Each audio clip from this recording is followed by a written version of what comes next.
We have breaking news this hour. According to a top Catholic cardinal in Munich, files that may have contained proof of abuse in the Catholic Church may have been intentionally destroyed. Let's go now to Rosa Flores, who is in Rome. Rosa, how did we learn this, and tell us more about it?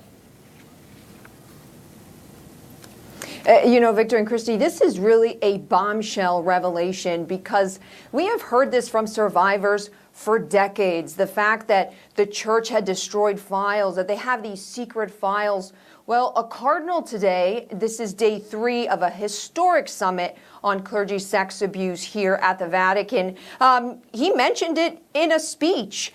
He started off by talking about transparency because the theme for today is transparency. And he said that transparency is not what damages the church. It is the abuse, the lack of transparency, and the cover-up that damages the church. And then he went on to say that, indeed, the church had destroyed records. Take a listen. Files that could have documented the terrible deeds and named those responsible were destroyed or not even created. The stipulated procedures and processes for the prosecution of offenses were deliberately not complied with, but instead cancelled or overridden. I hope that makes a difference. I hope they actually see that if one of them stands up and says, look, we need to do something here about this. And he's saying we're destroying documents, so the rest of them will take that as a cue to say we need to end this thing.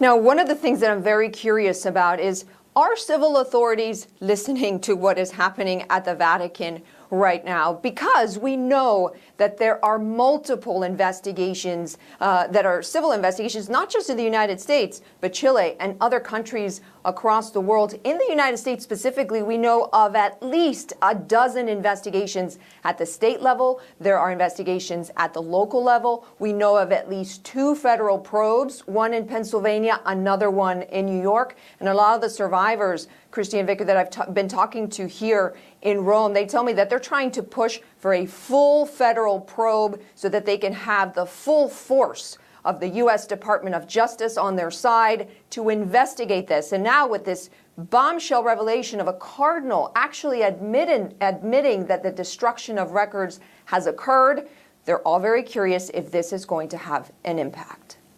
Victor and Christy. No doubt. All right, Rosa Flores for us there in Rome. Rosa, thank you. Thank you, Rosa.